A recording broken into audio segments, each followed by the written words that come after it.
Hello students, आइए सीखें कि ऑब्जेक्ट्स को मेमोरी किस तरह से मिलती है C++ में। स्टूडेंट नाम की क्लास क्रिएट करेंगे, roll number, name, marks, data members लेंगे और एक मेंबर फंक्शन बनाएंगे नए स्टूडेंट की एंट्री करने के लिए। सबसे पहले #include iostream.h conio.h लाइब्रेरीज लिखनी होंगी। फिर हमें क्लास क्रिएट करनी है क्लास कीवर्ड के साथ और स्टूडेंट नाम की हम क्लास ले रहे हैं और करली ब्रैकेट स्टार्ट करके करली ब्रैकेट एंड करेंगे। क्लास की करली ब्रैकेट को हमेशा सेमीकोलन के साथ एंड करना है और इनकी ब्रैकेट्स के बीच में ही हमें डाटा मेंबर्स और मेंबर फंक्शंस डिक्लेयर करने हैं।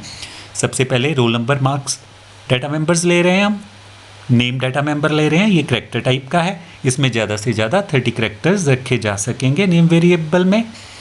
और पब्लिक स्पेसिफायर हम यूज़ कर रहे हैं मेंबर फंक्शन को डिक्लेयर करने के लिए, क्योंकि हमें मेंबर फंक्शन क्लास के बाहर असेस करना है, तो इसलिए हम इसे पब्लिक डिफाइन कर रहे हैं।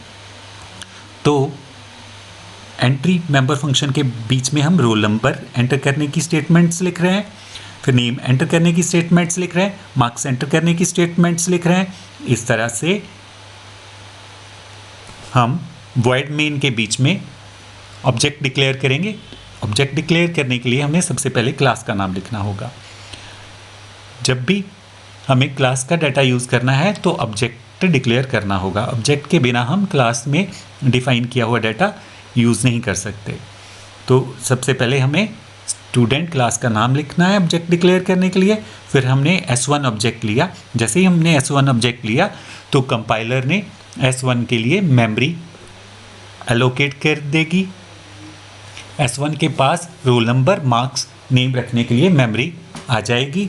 और इसी तरह S2 ऑब्जेक्ट ले रहे हैं, S2 ऑब्जेक्ट के लिए भी कंप्यूटर मेमोरी एलोकेट कर देगा और S2 ऑब्जेक्ट के पास भी 3 मेमोरीज स्पेस होंगे, रोल नंबर रखने के लिए, मार्क्स रखने के लिए, नेम रखने के लिए। और S3 के लिए भी 3 स्पेसेस मिलेंगे रोल नंबर, मार्क्स, नेम रखने के लिए। S1 के पास अपने स्पेसेस होंगे, S2 के पास अपनी मेमोरी स्पेसेस हैं, S3 के पास अपने मेमोरी स्पेसेस हैं।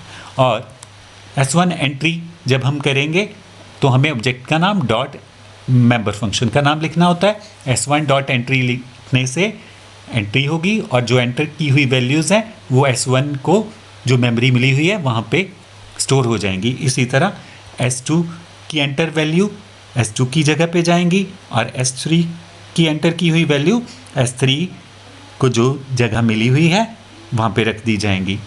तो हर एक ऑब्जेक्ट के पास अपनी अपनी डाटा मेंबर्स की कॉपी हैं।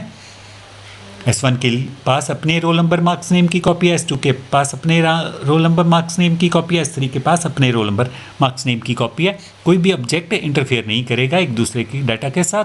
हर एक ऑब्जेक्ट के पास अपना अपना एड्रेस है और दिस पॉइंटर के साथ हम करंट ऑब्जेक्ट, जो हमारा ऑब्जेक्ट करंट यूज़ हो रहा है, उसका एड्रेस मिल जाएगा। सो दिस पॉइंटर क्या करता है, करंट ऑब्जेक्ट का एड्रेस प्रोवाइड करता है।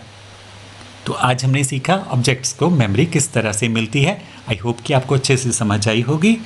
तो यहीं पे सेशन एंड करते हुए मिलेंगे नेक्स्ट सेशन में नेक्स्ट टॉपिक के साथ। Till then have a nice time. Thank you.